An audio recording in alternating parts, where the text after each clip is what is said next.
Pongámonos. Muy buenas tardes, queridos amigos. Bienvenidos a la conferencia Fusenda. Esta tarde tenemos un invitado especial y una conferencia especial. Empezamos así los homenajes al espiritismo en los 165 años, primero con la desencarnación de Allan Kardec, que para los que no saben se llama Hipólito León de Niza-Ribail, como dice allí la diapositiva. Y el 18 de abril se cumplen 165 años del Libro de los Espíritus, que vamos a tener ese mismo día una conferencia dictada por el doctor Manuel Barbo González. Esta tarde tenemos a Álvaro Vélez Pareja desde la ciudad de Cartagena con la conferencia Ribail, el hombre universal. Álvaro Vélez es técnico en rayos X, es jubilado, realizó estudios de filosofía a distancia, es miembro fundador de la Sociedad Espiritista de Cartagena, de la que fue presidente. También fue presidente de la Federación Espírita de la Costa Atlántica y de la Confederación Espírita Colombiana, Confecol. Conferencista en eventos espíritas nacionales e internacionales. Actualmente vicepresidente de la SEC, Sociedad Espiritista de Cartagena, y divulgador de la doctrina espírita por diversas redes sociales. Antes de iniciar nuestra reunión, tenemos la participación, la elevación de pensamiento dirigida por nuestro hermano Ciro Zavala desde Chile, venezolano pero residente en Chile. Adelante, Ciro, buenas tardes. Gracias. Muy buenas tardes a todos mis hermanos, tanto encarnados como desencarnados. Elevemos nuestro pensamiento a nuestro Padre Creador para iniciar esta conferencia del día de hoy, esta clase del día de hoy. Padre mío, le pedimos permiso a usted, a nuestro Maestro Jesús, para que nos envíe los buenos espíritus que nos vengan a asistir con el propósito de que nos venga a ayudar para nosotros entender esta clase del día de hoy y así poderla llevar a la práctica. Como ya sabemos que si llevamos estos conocimientos a la práctica, estaremos consiguiendo nuestra transformación moral y espiritual. A la vez, le pedimos al Padre por esta guerra que está sucediendo en este mundo, que no debería existir. Es para que nos demos cuenta lo inferior que es nuestro planeta, un planeta de expiación y de prueba, y esto se está demostrando. ¿Cómo es posible que se estén encarnando tantos hermanos, principalmente los niños? Pidamos al Padre para que cese esta guerra, que no continúe esta guerra. Y a la vez le pedimos a nuestro Padre, nuestros mentores espirituales, nuestros protectores y guías, que una vez que nosotros conciliemos el sueño esta noche, nuestro espíritu sea elevado a sitio de instrucción en lo espiritual para adquirir más conocimiento, para así pues lograr nosotros trabajar acá en este mundo con el fin de ganarnos un mundo mejor que este y no veremos esas guerras.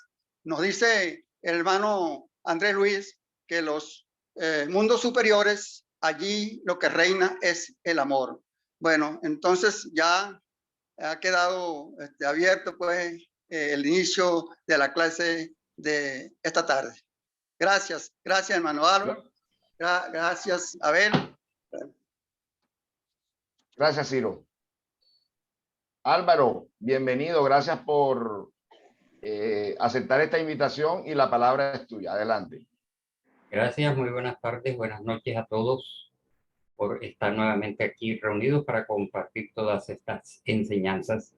Y empezamos diciendo que no se trata de una charla espírita.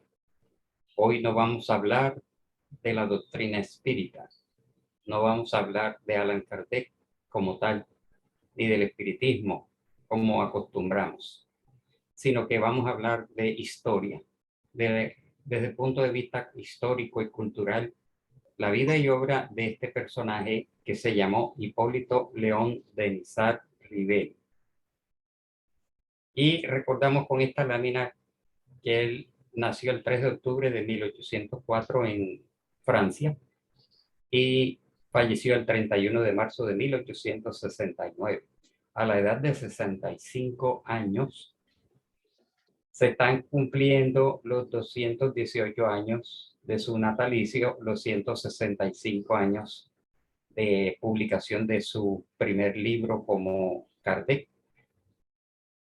Y allí hay un error de sus 153 años de su desencarnación, de su partida. Bueno, fuera de este pequeño error, vamos a ver la historia de este personaje que nació en Lyon, en Francia, el 3 de octubre de 1804, a las 7 de la noche. Él fue descendiente de una familia lionesa en Francia, hijo de Jean-Baptiste Rivel, hombre de leyes, juez, y de su esposa Jeanne Duhamel. Son datos biográficos que es bueno repasar. Tuvo una educación afortunada, una educación completa en el Instituto Pestalozzi en Yverdun, Suiza. Provenía de una familia católica y hasta cumplir los 10 años de edad cursó primeros estudios en su ciudad natal, en Lyon, y al completar los mismos en Yverdun, Suiza, donde concurrió al prestigioso Instituto de Educación Pestalozzi.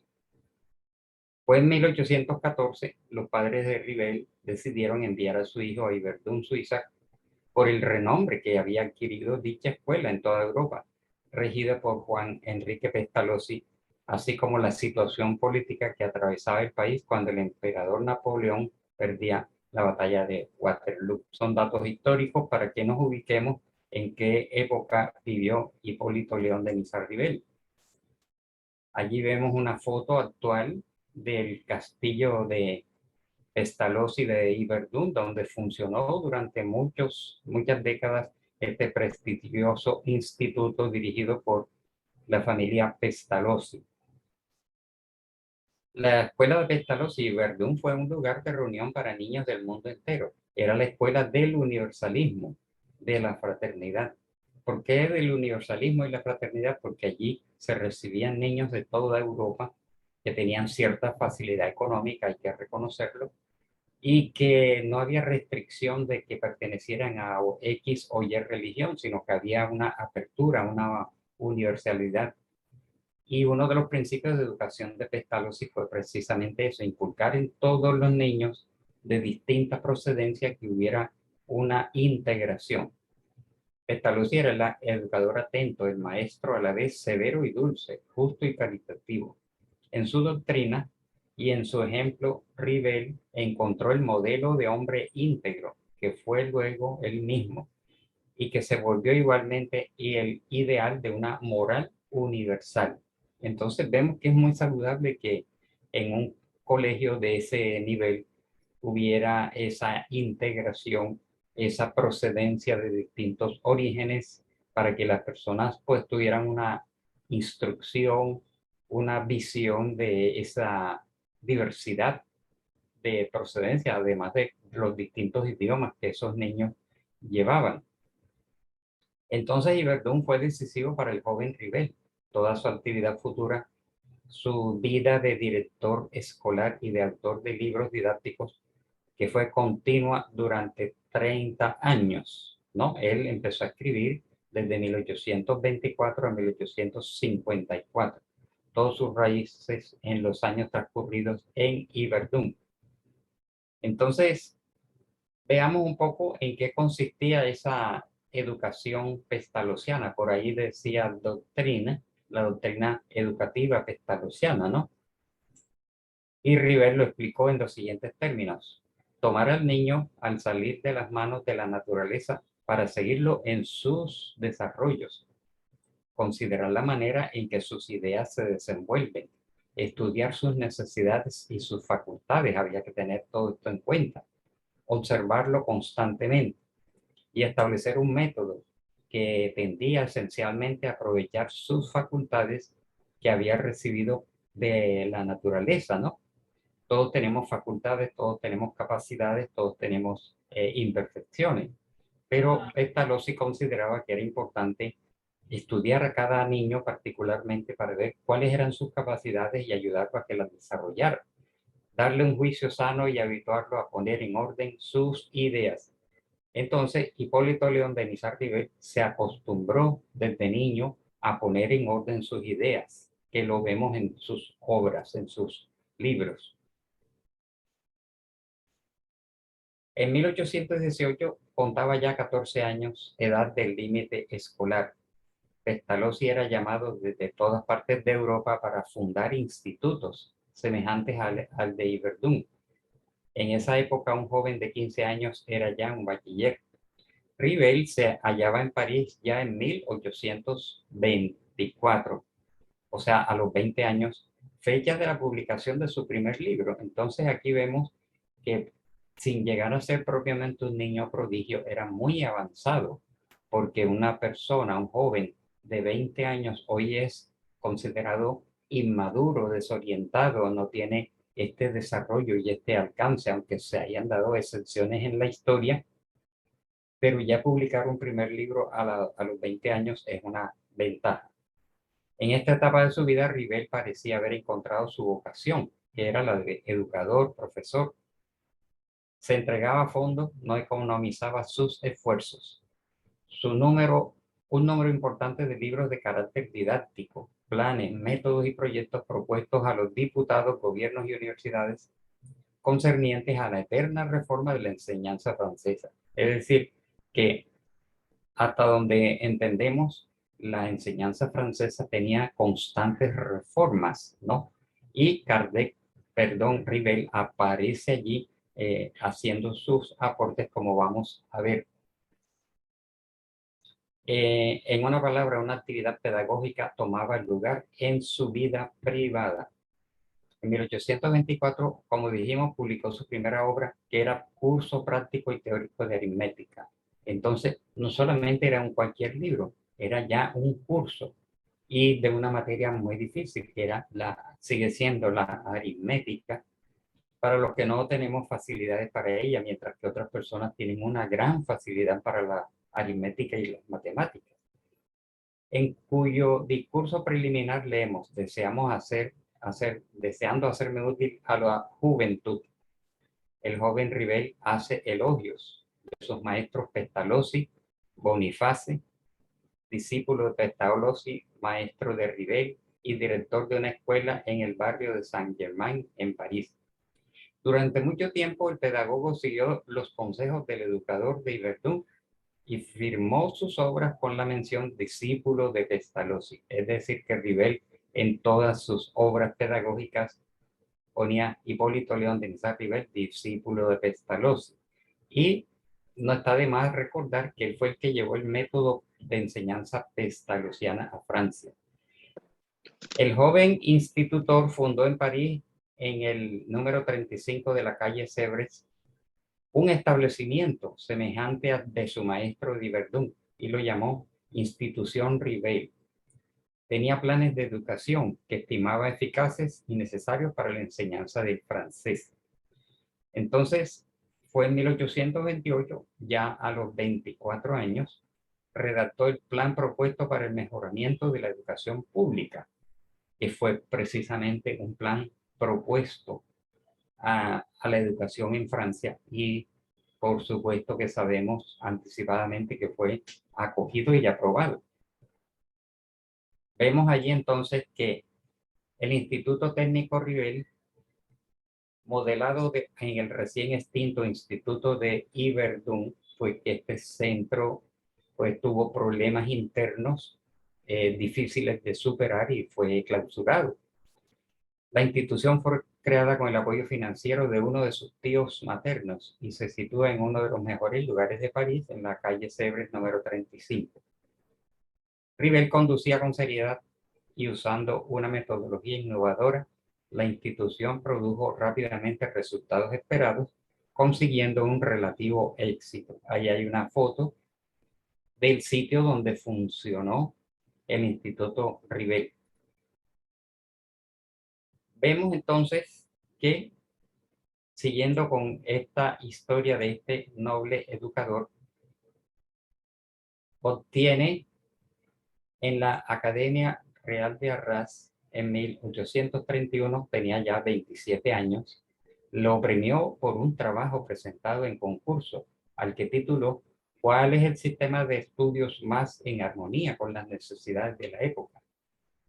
En este mismo año publicó una gramática francesa clásica según un nuevo plan. Entonces vemos que no solamente era conocedor de la aritmética, sino que también era un gramático, ¿no? Hasta atreverse, digamos así, a publicar este libro a sus 27 años, Gramática Francesa Clásica, según un nuevo plan. Este plan es justamente una memoria que Rivel dirigió a los señores miembros de la comisión encargada de revisar la legislación universitaria y de preparar un proyecto de ley sobre la enseñanza. Entonces, los miembros de esta comisión acogieron y premiaron este documento. Se vio recompensado por un premio muy codiciado. La Academia Real de Arras honró su proyecto y no solamente lo honró, sino que lo acogió y lo aplicó, como podemos apreciar aquí.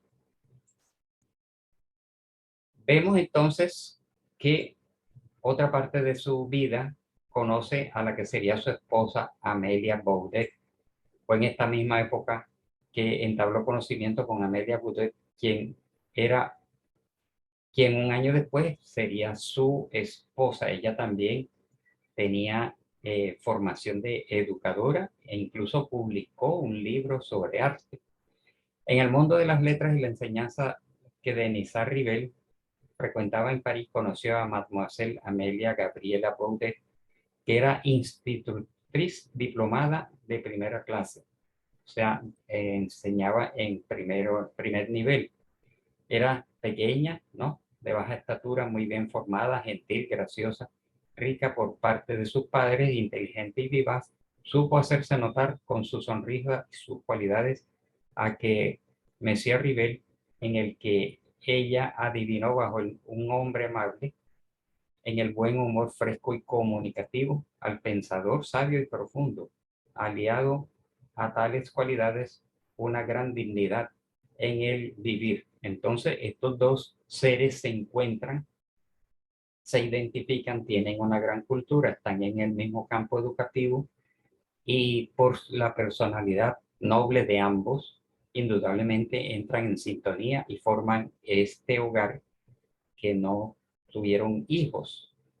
Tuvieron una hija adoptiva que falleció a corta edad, de lo cual se habla muy poco. Pero hemos estado encontrando en la vida del profesor Rivel este detalle. Ella era la hija única de Julian Louis Baudet, propietario y ex escribano, y de Julia Luisa Seignan de Lacombe, nacida en Thais, Siena, el 23 de noviembre de 1795.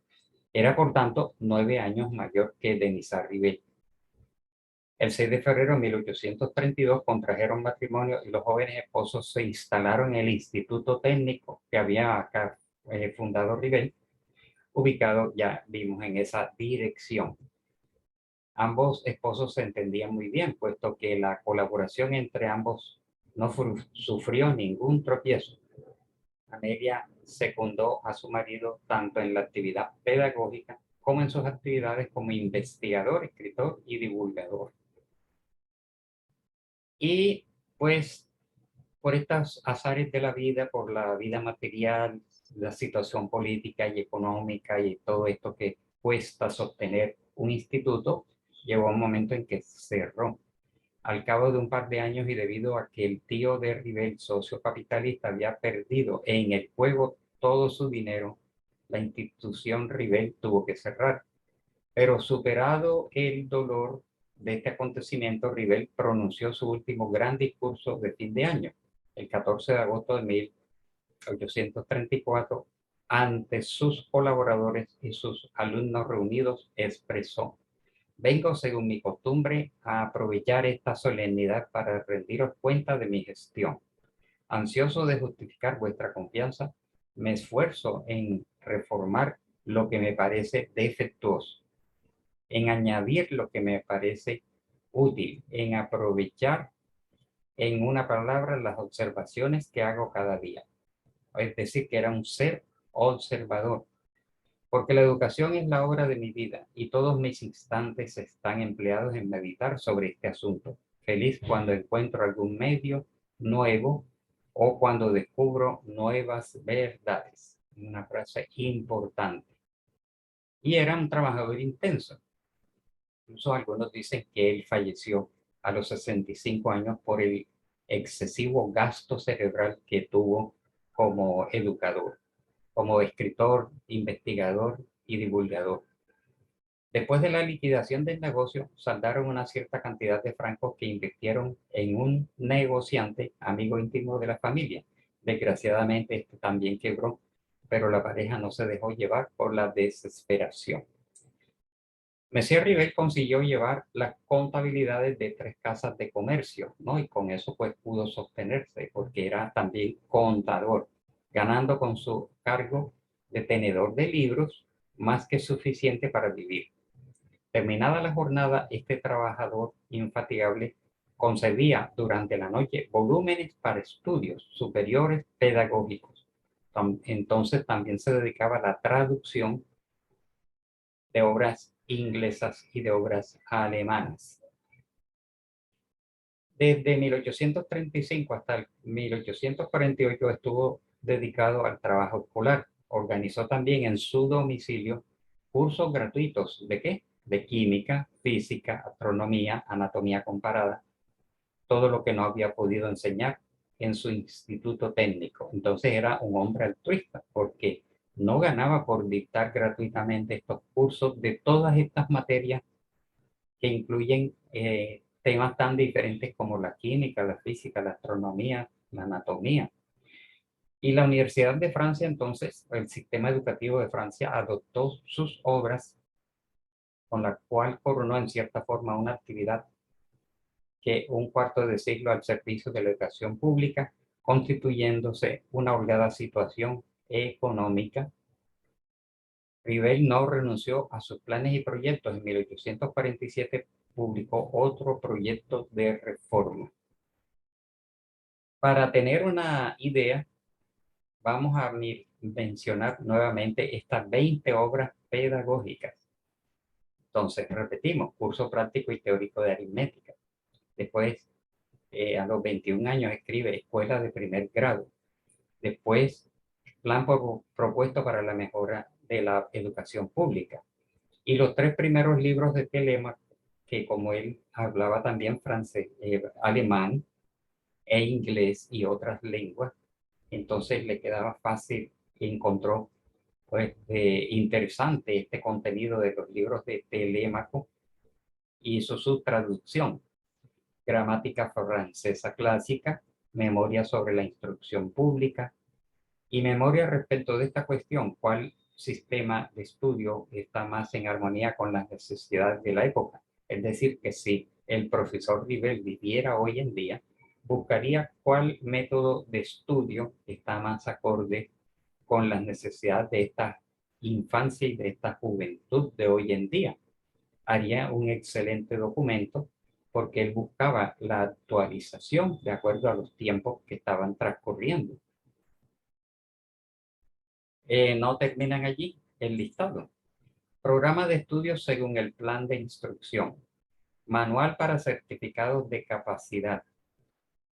Solución de los ejercicios y problemas del tratado completo de aritmética. Es decir, que como había escrito un tratado completo de aritmética, después viene la solución de los ejercicios, ¿no?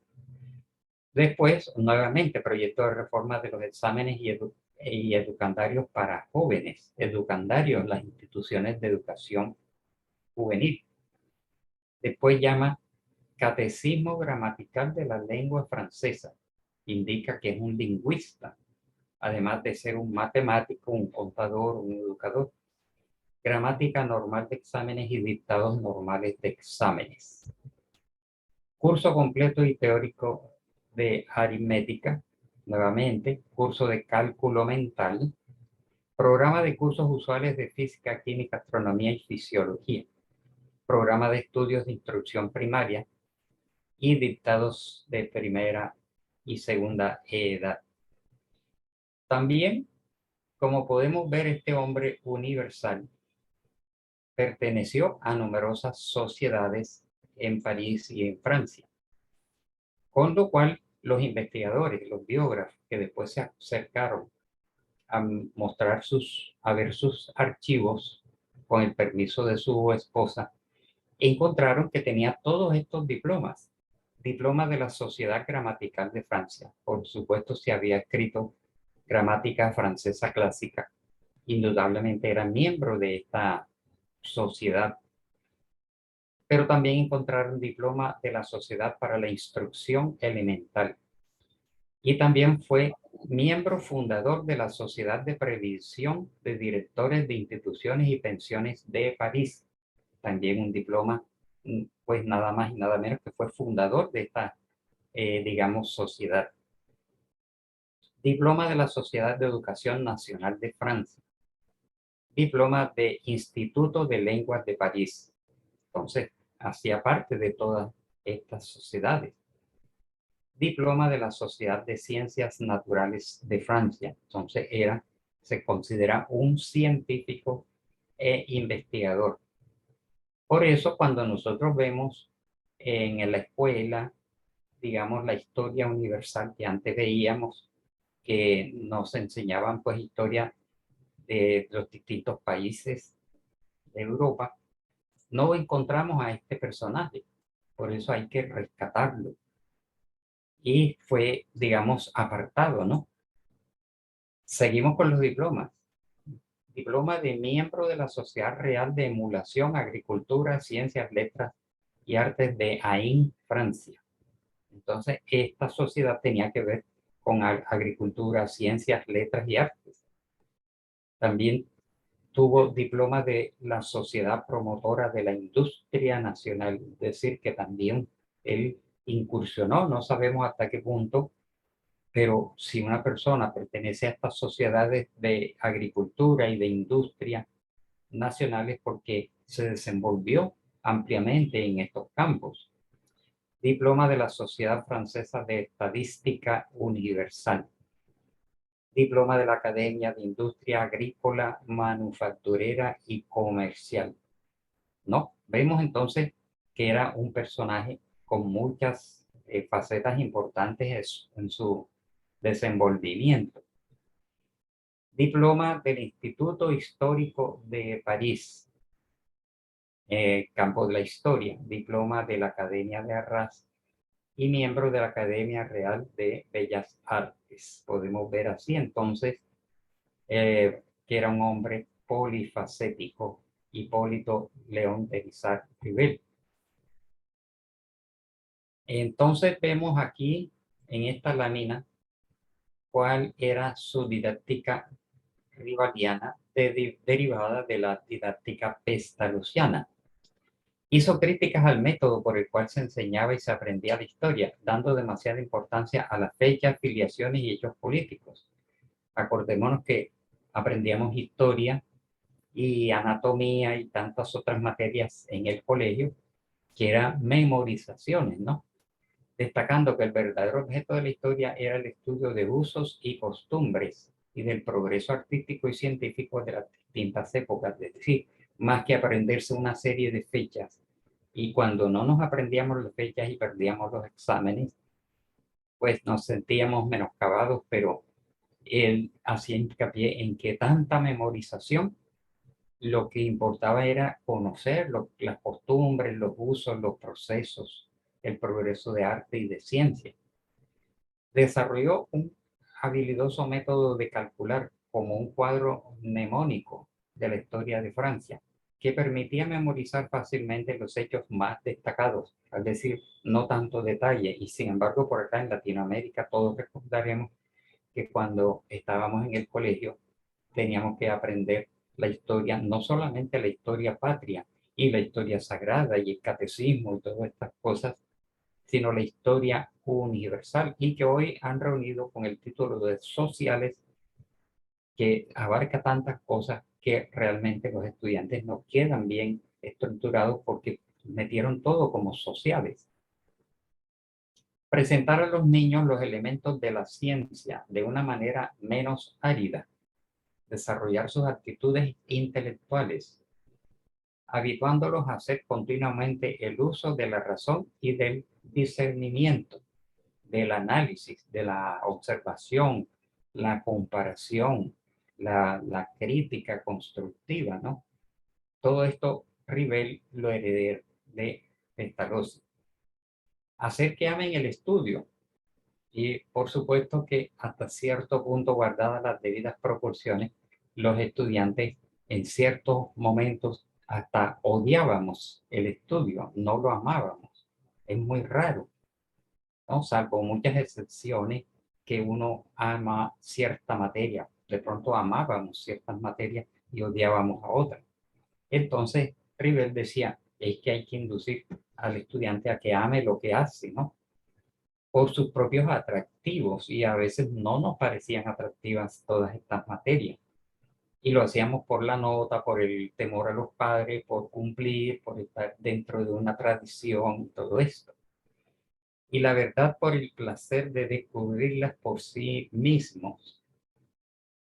Recordemos que Simón Bolívar y su maestro igualmente tenían estos conceptos, y muchos educadores franceses, enciclopedistas, por ejemplo, también eran de este concepto de que había que amar los estudios, investigar, descubrir las cosas por su propio medio.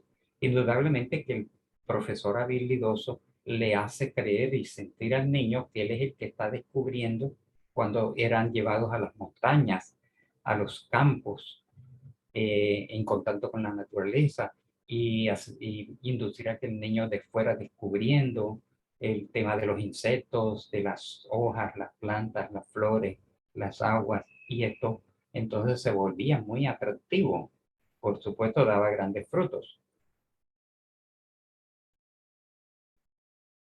Y por supuesto, este hombre olvidado, ignorado y apartado de la historia, tenía una vasta erudición polimática, dicen sus biógrafos. Múltiple erudición, sabiduría e inteligencia en ciencias, artes y humanidades. Pues sabemos que fue pedagogo, escritor en muy diversos campos, investigador, políglota, historiador, traductor y humanista. Por eso lo llamamos el hombre universal. Entonces, dicen algunos biógrafos que más parecía alemán que francés, porque su expresión era un poco fría, ¿no? De mirada penetrante. Pero cuando hablaba y se dirigía a las personas, dicen sus biógrafos que se volvía muy cálido, muy jovial, y que su mirada parecía ser fría y penetrante. Pero cuando tomaba la palabra, su mirada se volvía bastante amable, muy vivaz, ¿no? Entonces, hablaba el alemán, inglés, holandés y sólidos conocimientos de latín, griego y gaulés, y seguramente tendría conocimientos de español. Lingüista y gramático, ejercicios prácticos de redacción. También incursionó en el campo del diseño geométrico y en el campo de la música, método de música vocal. Y como vimos, miembro de más de 12 sociedades, academias e institutos de Francia. Y a veces quisiéramos que no se nos acabaran estas imágenes y estos recuentos, porque son muchos y se necesitarían casi que 2 horas para hacer un perfil de él. Algunos biógrafos lo consideraron como médico. Dijeron que Rivel había sido médico, como Leigh-Marie y Sauce, Henry Sauce, habían afirmado que Rivel era doctor en medicina. Y otros autores y biógrafos simplemente se limitaron a repetir esta información errónea, hasta cierto punto errónea, porque él no se encontraron documentos que hubiera sido médico o que hubiera cursado la carrera de medicina en la Universidad de Francia, pero poseía vastos conocimientos de anatomía, fisiología y de la propia medicina, ¿no? Por lo tanto, en sus escritos hablaba con tanta propiedad de la anatomía, la fisiología y el campo de la medicina, que se formó esa impresión que estos dos señores franceses comentaron, y los demás biógrafos copiaron lo que estos dos señores habían escrito. No existen documentos fidedignos que sustenten dicha afirmación. Veamos otro campo que es mencionado por los biógrafos, y consiste en lo siguiente, que se pensó que había sido masón. Incluso hemos dialogado con algunos masones que dicen que Rivel fue masón. En algunas de sus obras se encuentran términos como arquitecto del universo o el supremo arquitecto del universo. En sus obras están también los principios y términos masónicos que se hallaban muy difundidos en la Francia de la época, ¿no? Esos principios eran los de la tolerancia, la libertad, la igualdad y la solidaridad. Entonces, como los mencionaba mucho, llegó a pensarse que él había sido iniciado en la masonería, repito, como algunos masones lo siguen afirmando, pero sus investigadores biógrafos no han encontrado esta prueba. Eso sí, como pertenecían a más de 12 sociedades importantes, allí se codeaba con amigos masones y amigos de la Sociedad de Magnetizadores de Francia. Por lo tanto, como tenía tanta cultura, le atribuían todos estos títulos, además de los que él ya tenía, ¿no? También se consideró que había sido secretario de la Sociedad Frenológica de París, que era la frenología, antigua teoría que afirmaba que se podía determinar el carácter y la personalidad basándose en la forma del cráneo y en las estructuras del rostro, ¿no? Las proporciones. Ahí esa disciplina todavía existe, ¿no? En donde las personas pueden describir aproximadamente el carácter, el temperamento de una persona, analizando su rostro, sus proporciones en tres franjas: la franja intelectiva, la emotiva y la material, ¿no? Y afirmación de la escritora británica Anna Blackwell de que él había pertenecido a la Sociedad Frenológica de París. Es posible que Rivel hubiese sido miembro de dicha sociedad, pero no era partidario de la idea de que el pensamiento era un producto del cerebro y que la forma del cráneo, así como después lo comentaba otros autores italianos, el padre de la criminología, Lombroso, etc., mostraban la forma del cráneo y del rostro si una persona tenía instintos criminales o no, pero no hay tampoco documentos y él no era partidario de este concepto. Así poco a poco vamos encontrando estos, digamos, puntos. ¿Y por qué no es mencionado Rivel en la historia universal? Aunque en los diccionarios, por supuesto que lo encontramos, en los diccionarios franceses sí aparecen unas cortas menciones al señor Hipólito. Y recibió, pues, como sabemos, a lo largo de toda su vida, críticas y censuras, ¿no? Por la publicación de los libros espíritas, críticas de la Iglesia y de la religión, críticas del cientificismo y el academicismo, que vieron en sus nuevas obras una desviación, un menosprecio, un menoscabo, considerando que no era digna, el estudio de la espiritualidad no era digno de personas cultas. La prensa también que toma las cosas a la ligera, no siempre guardadas las debidas proporciones, ante la fenomenología que él después abordó. Había una deformación de todos estos fenómenos y todos estos hechos. Entonces, ridiculizaban en la prensa y a través de las caricaturas todos estos nuevos estudios del profesor Rivel y la ignorancia popular que fantasea al respecto de la fenomenología mediúnica. Todo esto dio origen a que él fuera apartado, ¿no? Esto fue lo que hizo, porque nosotros y hoy entendemos que el profesor Rivel debía ser tan famoso como algunos de los enciclopedistas y los grandes pedagogos de Francia. Y Rivel no fue el único. Hay muchos otros, como el mencionado Boniface y tantos otros que aparecen en estas biografías que nunca oímos hablar de ellos. Entonces, su nivel cultural da para que él debería tener un puesto importante dentro de la historia. Gracias a la experiencia acumulada al escribir obras de aritmética, geometría, química, física, historia, literatura, etc., Rivel se convirtió en un hombre muy instruido.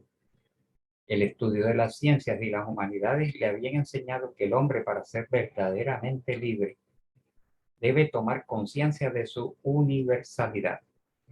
Y aquí nuevamente, pues recordamos a esa famosa canción de uno de los miembros de esa famosa banda británica, los Beatles, The Beatles, John Lennon, en donde habla de esta universalidad, que imaginemos un mundo sin religión, un mundo sin países, sin banderas, sin límites, y que hubiera un solo pueblo, una sola unidad y universalidad. El espíritu de tolerancia, de caridad, debe ser más fuerte que el del clan, el de secta, el de iglesia, de grupo limitado en el tiempo y en el espacio. Entonces, en esta mencionada canción, imaginemos,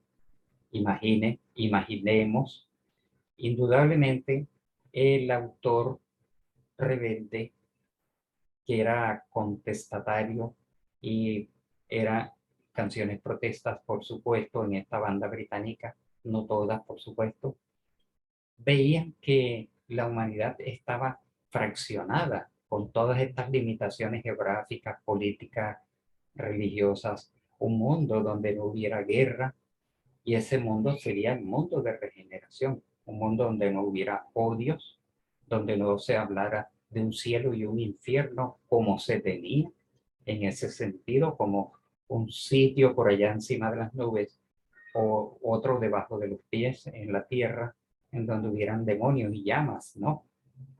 Por eso estas expresiones tratan de romper con todas estas barreras, y que indudablemente cuando seamos mundo de regeneración, pues la palabra amor estará inscrita en todas las frentes. Y una perfecta equidad arreglará todas las relaciones sociales, y el poderoso no tratará de aplastar al débil, sino de ayudarlo, y, y el intercambio de una nación con la otra, no como una competencia o como un afán de conquista, ¿no? Entonces, todo esto se enmarca dentro del pensamiento de Pestalozzi y el pensamiento del profesor Rivel. Falleció el 31 de marzo de 1869 y primero fue sepultado sus restos mortales en el cementerio de Montmartre en París el 2 de abril de 1869. Él desencarna el 31 de marzo de 1869 y 2 días después fue sepultado en este primer cementerio, y posteriormente sería trasladado a un cementerio más grande y de más prestigio, donde están muchas personalidades, en Père Lachaise, en París, como todos sabemos, en donde hay un dolmen, una estructura monolítica, y esta famosa frase esculpida en la piedra: nacer, morir, renacer siempre y progresar sin cesar, tal es la ley. Entonces, le damos las gracias a este profesor Rivel, Hipólito León de Niza Rivel, el hombre universal, a quien hoy le rendimos este tributo. Entonces, gracias a todos por su atención y pasamos si hay alguna intervención, algún aporte, alguna pregunta. Gracias, Álvaro. Tengo entendido también, no recuerdo dónde leí la información, que sus obras como Ribail fueron publicados muchos años después de su desencarnación incluso por la Sorbona. Fueron reeditados sus obras. Hablaban de los años 1880, algo así, que hasta esa época fueron reeditadas sus obras. Entonces eso es un dato también importante que pues se añade a esta secuencia que tú nos diste hoy. Sí, indudablemente vemos que sus obras iban siendo publicadas en los años, en la medida en que él las iba escribiendo, las iba publicando. Entonces, tal vez a lo que te refieres es a una reedición, ¿no? Que se haría después de su partida. Así es. Bueno, Nancy Aguilera tiene la mano alzada. Adelante, Nancy. Muchísimas gracias, muy amables. Bueno, muchísimas gracias, Alvarito, la verdad. Porque tú decías que pues que no era espírita, claro que sí. Porque es tener claridad de quién fue Allan Kardec. Nosotros lo conocemos solamente desde del trabajo que él aporta al movimiento espírita desde la aparición del libro de los espíritus. Pero saber quién está detrás de la elaboración de ese mensaje que nos manda a nosotros el mundo espiritual a través de Hipólito León de Niza, definido como Allan Kardec, como ya sabemos nosotros, como fue el nombre que adaptó cuando fue un sacerdote druida. Pero todo lo que tú nos acabas de decir, Alvarito, me parece que lo más importante es todo ese aporte que le hace realmente a la educación. Porque es que si entendemos y conocemos todo el trabajo que hizo Allan Kardec, pues de hecho tuvo su formación con Pestalozzi. Pero qué tristeza, y yo lo digo porque tuve oportunidad de conversarlo en otro grupo de trabajo que ahí sí que no es espírita sino educativo, que es la hora que todavía el sistema educativo no tiene en cuenta todo el aporte que hizo Allan Kardec para que tengamos un proyecto educativo centrado en el ser, en el niño. Entonces, me parece que ese es, no sé por qué, y eso es una pregunta que yo siempre me hago, que por qué a nivel del espiritismo no divulga muchísimo más cuál fue esa propuesta educativa, que si bien la dejó principalmente plasmada en la educación inicial, es para toda la vida, ¿no? Entonces, yo no sé por qué el espiritismo como tal, la doctrina espírita, no adopta esas propuestas pedagógicas que dejó Allan Kardec. Hay el libro que tiene 2 tomos, que es Allan Kardec, el educador, ¿no es cierto? Entonces, no sé por qué no se tiene en cuenta. Y cuando se hacen las propuestas del grupo Familia, Infancia y Juventud, sí, así como lo define, yo busco la propuesta pedagógica de Allan Kardec y nunca la encuentro, la verdad. Entonces, pues no sé de qué manera pues se pudiera lograr, no sé, yo lo he propuesto, yo lo he escrito, he mandado documentos, pero no, nunca se habla realmente de ese educador, que sería un gran aporte para la educación general. Exacto, sí. Exacto, Nancy, sí, valdría la pena insistir en ese punto para aprovechar esa propuesta educativa que encajaría perfectamente con las escuelas espíritas infantos juveniles de hoy en día. Por supuesto que hay que insistir en ese punto. Bueno, aquí estoy corrigiendo la lámina, 153 años de su desencarnación. Ok. Álvaro, fíjate que eso que tú mencionaste de Allan Kardec, perdón, con Ribail como miembro de tantas sociedades, y fíjate la influencia de esas sociedades y sobre todo de la parte de los magnetizadores en la codificación, ya como Kardec, porque acordémonos que esos amigos magnetizadores son los que atraen a Hipólito León de Niza-Ribail a las investigaciones y le entregan incluso unos cuadernillos que ellos habían recogido en las diferentes reuniones, sesiones con las mesas parlantes, ¿sí? Y otros tipos de mediunidad que se habían recogido, esos 10 cuadernillos, y que fueron la base del libro de los espíritus y de las otras obras. O sea que Ribail y la vida y sus amigos influenciaron mucho también ese futuro Kardec, ¿no? Así es, esta sociedad de magnetizadores en el listado que encontré no aparece, ¿no? Pero seguramente hay muchas referencias que él sí perteneció a esa sociedad. Y allí tenía a dos amigos, Carlotti y Fortier. Y fueron precisamente Carlotti y Fortier los que le hablaron del fenómeno de las mesas parlantes, las mesas giratorias que venía de Norteamérica con las hermanas Fox y que después fue llevado, entró por Alemania, Francia, España y se fue popularizando.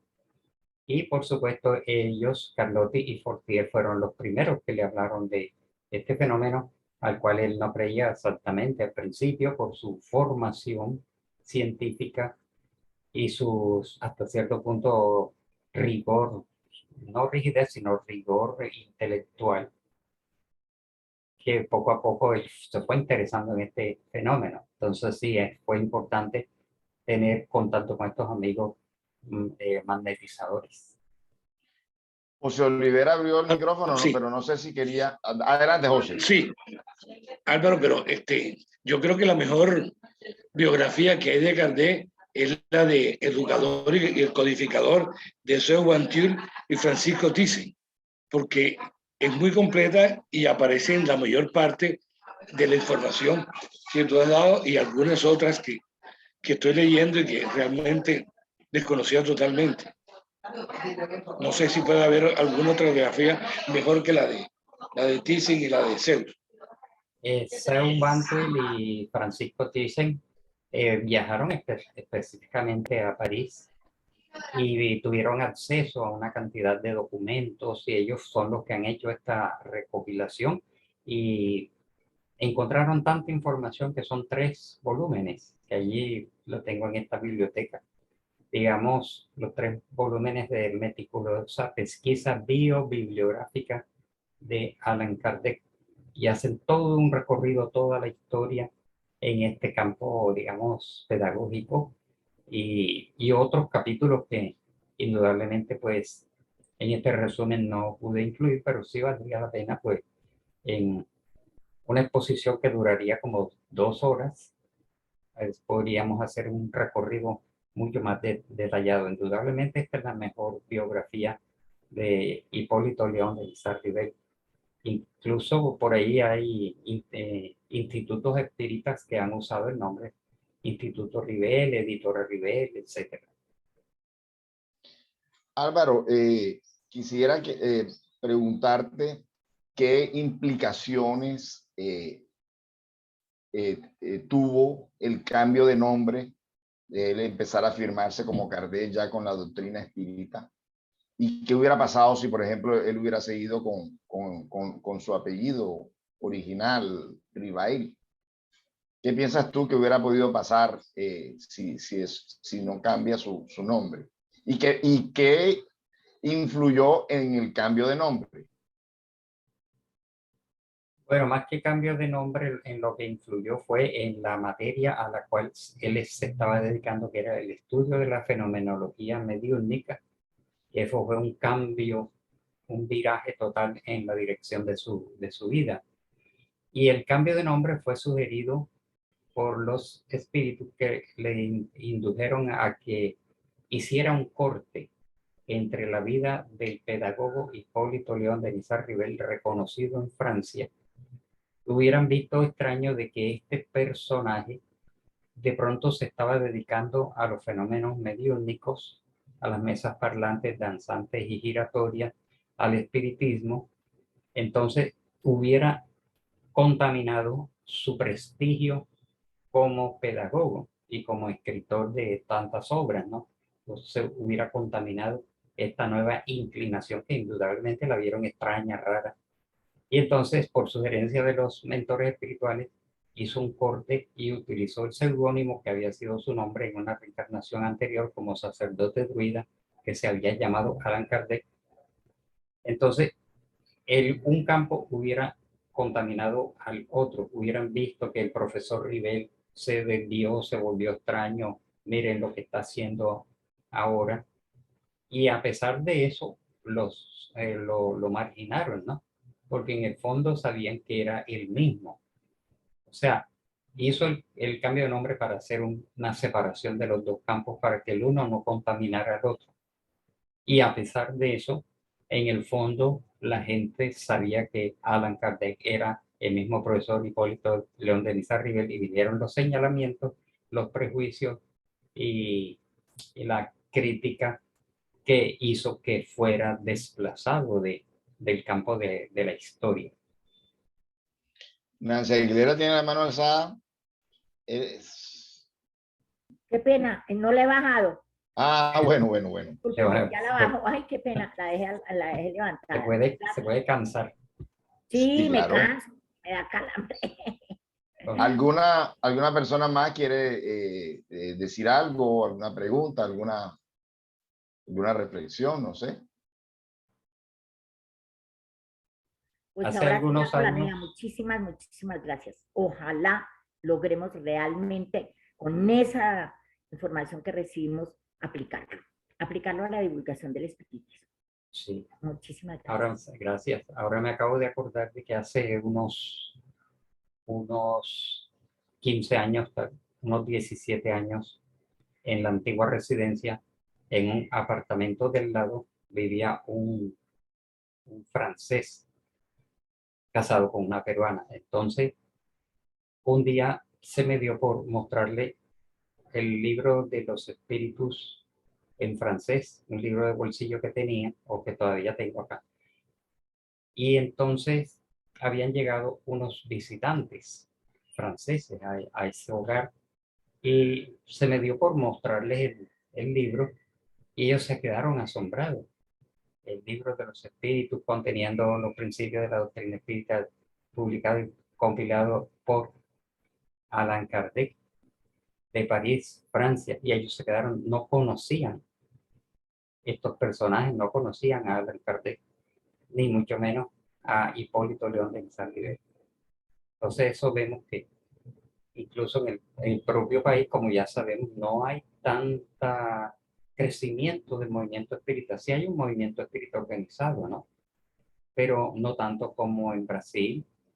Y allá sí, por supuesto, muchos centros espíritas, pero ese movimiento se opacó, tuvo su decadencia temporal y está pues en un proceso de resurgimiento. Entonces, para algunos, como Allan Kardec, es desconocido. Bien, Nubia Bernal dice, yo en alguna conferencia escucho que se cambió el nombre para que su renombre como hombre de ciencia no opacara la doctrina espírita. ¿Eso será verdad? No, al revés. Como hombre de ciencia no, porque como hombre de ciencia, por el contrario, le da prestigio y solidez y fundamentación a la doctrina espírita.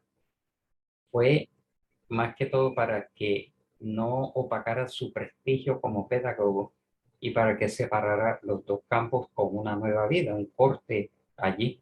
Pero como por el hecho de ser científico no iba a darle por el contrario realce a la doctrina espírita. Y por supuesto que se sabe que él fue un científico, un investigador, y que gracias a su rigor cerebral mental, se dice que estuvieran cerca de él como posibles sucesores como León Denis, Camilo Flammarion y Gabriel Delaney, pero guardado el debido respeto y las debidas proporciones, ninguno de ellos tres tenía la estructuración cultural, cerebral, el campo de la lógica y del sentido común, tanto como Rivel, ¿no? O sea, ni León Denis, ni Camilo Flammarion, ni Gabriel Delanne tenían esa estructuración metodológica, pedagógica, logística, digamos, podríamos decir, epistemológica,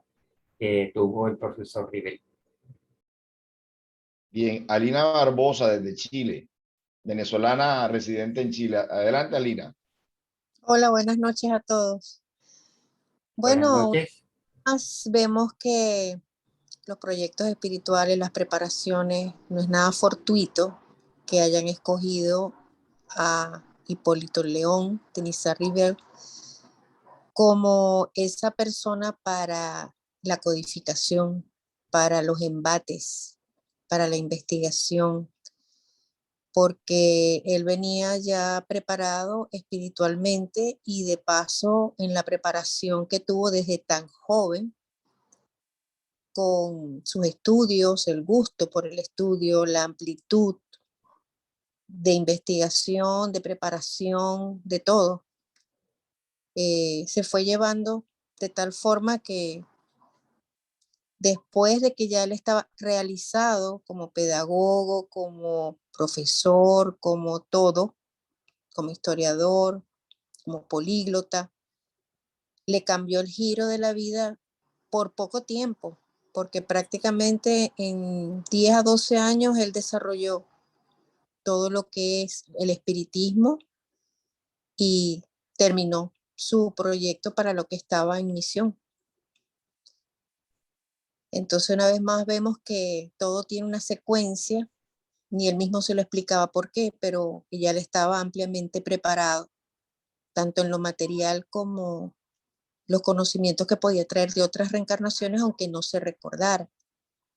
Su forma metódica, su orden, su forma de estudio, su forma de tolerancia y de paciencia con las personas, porque con todas las cosas que sucedieron durante el desarrollo del espiritismo y posterior, él mantuvo su ecuanimidad. Eso era lo que quería manifestar. Gracias. Así es. Después de su partida le ofrecieron la presidencia de la Sociedad Parisiense de Estudios Espíritas a Camilo Flammarion, pero él declinó ese ofrecimiento. Incluso se distanció de la institución y él sí se mantuvo dentro de su campo de científico de prestigio como astrónomo. No sabemos si fue porque no quiso afectar ese campo como prestigioso astrónomo del Observatorio Astronómico de París, con muchos libros publicados, ¿no? Y de pronto hubiera podido ser un buen conductor de esta sociedad, pues que tuvo después una división, se dividió en dos campos, pero ninguno como Rivel con esta estructura para sacar adelante el campo pedagógico y el campo espírita. Bien, Miriam abrió el micrófono, pero no sé si Miriam quería decir algo. Bueno, entonces, Álvaro, te pedimos como siempre, te damos gracias nuevamente y como siempre te pedimos que nos cierres la reunión con una elevación de pensamiento.